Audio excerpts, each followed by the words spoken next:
I never thought I'd be sharing my story here, but I need to get this off my chest. I'm still processing everything that happened, so bear with me. This is going to be long because there's a lot of background needed to understand the whole situation. I met my husband Robert 6 years ago at a friend's housewarming party. We clicked instantly. He was charming, funny, and seemed like a genuinely good person. We dated for 2 years before getting married, and these past 4 years of marriage had been amazing until everything fell apart last year. Robert's parents, John, 58M, and Deborah, 56F, have been married for 35 years. They have 5 children: Mark, 34M, Robert, 32M, Diana, 30F, James, 26M, and Amy, 22F. Deborah is a stay-at-home mom who dedicated her life to raising her kids, while John built a successful construction business from scratch. They seemed like the perfect family on the surface. My relationship with my in-laws was decent in the beginning. Deborah was a bit controlling with her children, especially her sons, but I tried to maintain a respectful distance and not interfere. John was always kind but somewhat distant, probably because he was always busy with work. Everything changed dramatically about 8 months ago. John had a massive heart attack while at work. It was really touch and go for a while. The doctors weren't sure he would make it through the first night. I was 4 months pregnant at the time, but being a nurse, I knew I could help. Deborah was completely overwhelmed trying to handle everything alone. Robert and his siblings all worked full-time jobs, and while they helped when they could, someone needed to be there during the day. I took a leave of absence from work and stepped in to help. I stayed with John during the days while everyone else worked, managed his medications, helped with his physical therapy exercises, and monitored his recovery. It was exhausting, especially being pregnant, but I couldn't just stand by when I had the skills to help. This went on for about 3 months until John was strong enough to manage on his own. During this time, I noticed Deborah becoming increasingly hostile toward me. At first, it was subtle, little comments about how I was trying to show off my nursing skills or how she could handle her husband's care herself. Then it escalated to remarks about how I was trying to take her place as the family caretaker. I brushed it off, assuming she was just stressed about John's condition. John, on the other hand, was incredibly grateful. We developed a close bond during his recovery. He would tell me stories about his life, and we'd talk for hours about everything and nothing. The real trouble started when I was 7 months pregnant. Robert came home one day, completely distant and cold. He wouldn't look me in the eye or talk to me. Finally, he told me his ex-girlfriend Lisa had reached out to him with some information. According to Lisa, she and Robert had slept together 8 months ago at a work conference in Chicago. I knew this was impossible. Yes, Robert had attended that conference, but Lisa wasn't even there. We later found proof that she was actually in Europe at the time. But Robert chose to believe her over me. He said the timing lined up with my pregnancy, and that's why I had been acting different lately. I was just tired from taking care of his dad. Despite my protests and pleas for him to think logically, he moved out that same night. He said he needed space to think, but he had already made up his mind. He missed all my remaining prenatal appointments. He wasn't there when I went into labor 5 weeks ago. He refused to sign our daughter Emma's birth certificate. Deborah, instead of being the supportive mother-in-law, added fuel to the fire. She told everyone in the family that she had always known I wasn't trustworthy. She claimed I had trapped Robert into marriage and now I was trying to trap him with another man's baby. The only person who stood by me was John. He had seen my character during his recovery and refused to believe I could do something like this. Last week, John came to meet Emma for the first time. He had been trying to convince Robert to at least get a paternity test before throwing away our marriage. Robert finally agreed and came with him. I was nervous but relieved. Finally, a chance to prove my innocence. But before we could even discuss the logistics of the test, Deborah, who had invited herself along, started making nasty comments. She said Emma looked nothing like Robert, that she could see the other man's features in my daughter's face. She went on about how she had raised 5 children and knew what babies were supposed to look like at this age. That's when Robert snapped, but not in the way anyone expected. He turned to his mother and said something that changed everything. If anyone should be worried about paternity tests, it's Dad. He should test all 5 of us kids considering what you did with Uncle Mike back in '95. The room went dead silent. Deborah's face turned white as a sheet. John looked like he had been punched in the gut. Apparently, when Robert was around 9 years old, he had witnessed something between Deborah and his father's brother Mike. He had kept the secret all these years, not sure if he had understood what he saw correctly. Now everything has exploded. Deborah is denying everything, saying Robert is making things up to deflect from his own situation. John is devastated and questioning his entire marriage. Robert still hasn't agreed to the paternity test for Emma, seemingly more focused on his family's drama than his own daughter. I'm exhausted. I'm trying to care for a newborn while dealing with all this family drama. Part of me feels vindicated that Deborah's true colors are finally showing, but another part feels terrible for John. He doesn't deserve this after everything he's been through this year. I don't know what's going to happen next. Robert's revelation has opened a Pandora's box that can't be closed. I just want what's best for my daughter, but right now, everything is chaos. Update 1: These past 2 weeks have been absolute chaos. After Robert dropped that bombshell about Deborah and Uncle Mike, our entire world turned upside down. I need to share what's happened because it's honestly too much to process alone. John didn't waste any time after Robert's revelation. The very next day, he contacted a private laboratory that specializes in paternity testing. Deborah threw an absolute fit when he told her all 5 kids needed to be tested. She locked herself in their bedroom for hours, screaming about how he was disrespecting their 35-year marriage and how could he doubt her after she gave up her career to raise his children. The whole situation became even more dramatic when she called all the kids for an emergency family meeting. Everyone except Robert and Amy showed up, Robert because he's still dealing with his own guilt about accusing me, and Amy because she had a feeling what this meeting was really about. Deborah tried to paint herself as the victim, crying about how I had somehow manipulated Robert into making up lies about her. She claimed that I had turned her family against her because I was jealous of her perfect marriage. But her performance backfired spectacularly. Mark, who had always been closest to her, asked her point-blank why she was so afraid of a simple DNA test if she had nothing to hide. That's when she snapped and started revealing things nobody expected. She admitted to having a moment of weakness with Uncle Mike but swore it was just once. She tried to justify it by saying John was always working, she was lonely, and Mike had been there for her. The DNA results came back yesterday, and they were devastating. 2 of the 5 kids, Mark and Amy, are not John's biological children. Deborah's one moment of weakness story completely fell apart. Mark, the oldest at 34, was apparently the result of an affair with her college boyfriend that continued into her early marriage. And Amy, as Robert had witnessed, was indeed Uncle Mike's daughter. The most ironic part of this whole mess? Robert, who was so quick to believe his ex's lies about me cheating, is actually John's biological child. When he found out, something in him broke. He showed up at my house at midnight, sobbing uncontrollably. He kept apologizing for not trusting me, saying that watching his family fall apart made him realize how easily he could have destroyed our family over unfounded suspicions. But I'm not ready to forgive him yet. You don't just get to abandon your pregnant wife, miss your child's birth, refuse to sign the birth certificate, and then expect everything to be okay, just because you're sorry. He let his mother spread vicious lies about me throughout the family. He chose to believe his ex-girlfriend over his wife without any proof. That kind of betrayal leaves deep scars.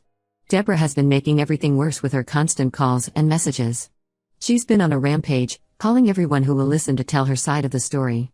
According to her twisted logic, this is all my fault. She claims that if I hadn't seduced John during his recovery with my nursing act, none of this would have come out. She's convinced herself that I somehow manipulated Robert into revealing her secret just to get revenge on her for supporting his doubts about Emma. John moved out of their house 3 days ago and is staying with his sister. He says he can't even look at Deborah without feeling sick. Mark hasn't spoken to Deborah since the results came back. He's struggling with his entire identity being shaken. Amy is in therapy, trying to process that the man she knew as Uncle Mike is actually her biological father. The other siblings are caught in an impossible position. Diana and James, who are John's biological children, are trying to support both parents while dealing with their own feelings of betrayal. They're angry at their mother but also worried about how this will affect their family long term. Robert keeps trying to see Emma, but I'm not comfortable with unsupervised visits yet. He missed the first 2 months of her life because he chose to believe lies over trust. Meanwhile, John has been an amazing grandfather to Emma.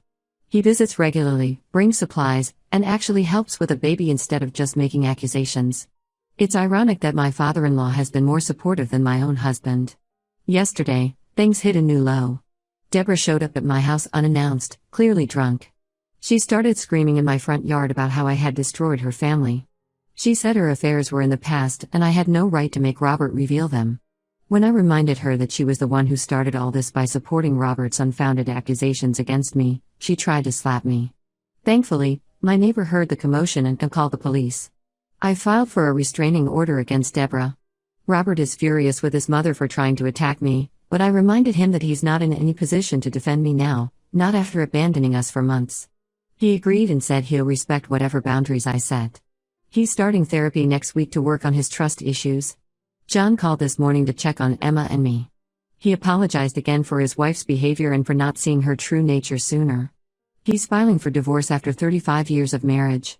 I feel terrible for him, but as he says, he'd rather know the truth late than never know it all. I have a meeting with my lawyer next week to discuss custody arrangements for Emma. As much as part of me wants to punish Robert for abandoning us, I know that's not what's best for our daughter. I just need to figure out how to co-parent with someone I'm not sure I can ever trust again. Update 2: Just when I thought things couldn't get more complicated, life proved me wrong. The past 2 months have brought revelations that make everything that happened before seem almost tame in comparison. We finally discovered why Robert was so quick to believe Lisa's lies about me cheating, and the truth is more twisted than anyone could have imagined.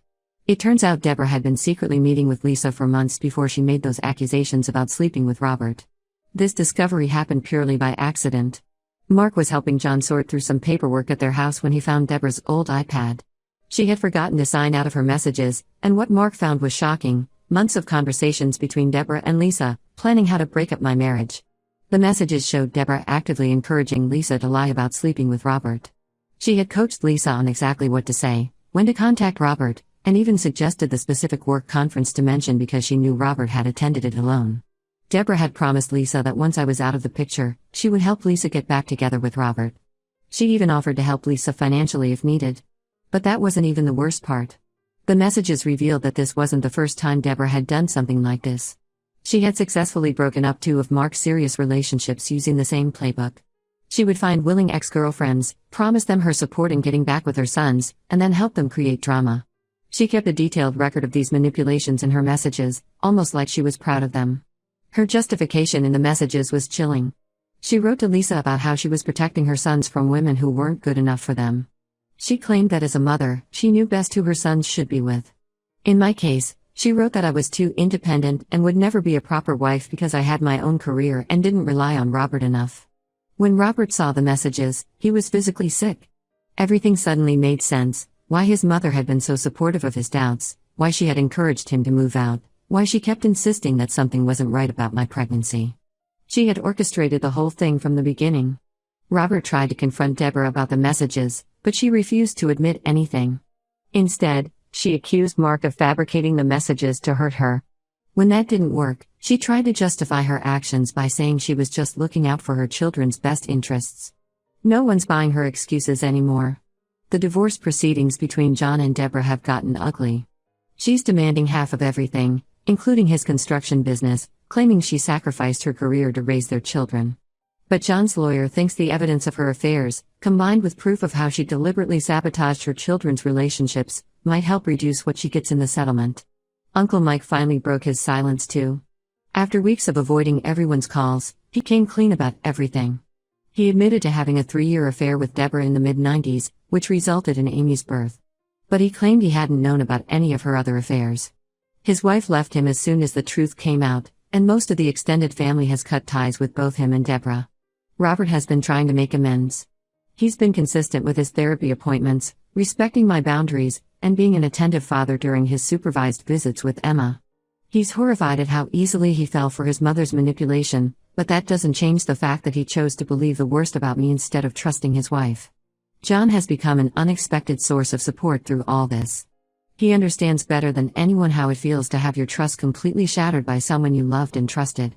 He's encouraged me to take my time deciding about Robert, saying that trust, once broken, needs more than just apologies to be rebuilt. The rest of the family is still processing everything. Diana and James are barely speaking to Deborah, focusing instead on supporting their father through the divorce. Mark is in therapy, working through the revelation that 2 of his serious relationships were deliberately sabotaged by his own mother. Amy is still struggling with everything but has found some peace in knowing the truth about her biological father. As for me, I'm taking things one day at a time. The betrayal wasn't just from Robert, it was from Deborah too, someone who should have welcomed me into the family but instead plotted to destroy my marriage. The truth is out now, but that doesn't make the hurt any less real. Update 3: It's been 6 months since this nightmare began, and while some things have settled, others have changed completely. The biggest news is that John and Deborah's divorce was finalized last week. Deborah tried to fight for half of everything, but the evidence of her affairs and the proof of how she manipulated her children's relationships worked against her. She got to keep the house but received much less alimony than she wanted. She's been playing the victim card hard, telling anyone who'll listen that she's been abandoned by her family after one mistake, conveniently forgetting about the multiple affairs and years of manipulation. The most significant change is that Robert accepted a job offer in another city, 4 hours away. He says he needs a fresh start away from all the family drama, but I think he's running from his guilt. He still sees Emma every other weekend and pays child support regularly. Our relationship is strictly about co-parenting now. We communicate through a co-parenting app, and it works better this way. I think we're both finally accepting that some broken things can't be fixed. Mark decided to do some ancestry DNA testing and managed to find his biological father, Deborah's college boyfriend. Turns out he's a professor in Boston now, married with 3 kids of his own. He had no idea he had a son and was actually open to getting to know Mark. They've met a few times, and while it's not a father-son relationship, they're building some kind of connection. Amy, on the other hand, wants nothing to do with Uncle Mike. She says John is her real father, regardless of biology. John feels the same way. He's been extra supportive of Amy through all this, proving that being a father is about more than DNA. Uncle Mike and his wife are getting divorced, and he moved to Florida to start fresh. Good riddance. The family dynamics have shifted dramatically. John spends a lot of time with Emma and me. He comes over for dinner 3 times a week and has become the grandfather my daughter deserves. He's actually started dating again, nothing serious yet, but it's good to see him happy. Deborah tried to turn the other relatives against him for moving on too fast, but after everything that came out about her, no one takes her side anymore. Last week, Deborah sent me a lengthy email that showed she still hasn't accepted any responsibility. She blamed me for destroying her family, saying if I hadn't ingratiated myself with John during his recovery, he would have never grown close enough to me to believe me over her. She said I owed it to her to convince Robert to move back home and that I should tell John to give their marriage another chance. I didn't bother responding. Her manipulation doesn't work anymore now that everyone sees her for who she really is. I've started dating again too. Nothing serious yet, but it feels good to know that Robert's betrayal and Deborah's schemes haven't ruined my ability to trust. Ironically, it was John who set me up with one of his golf buddies' sons.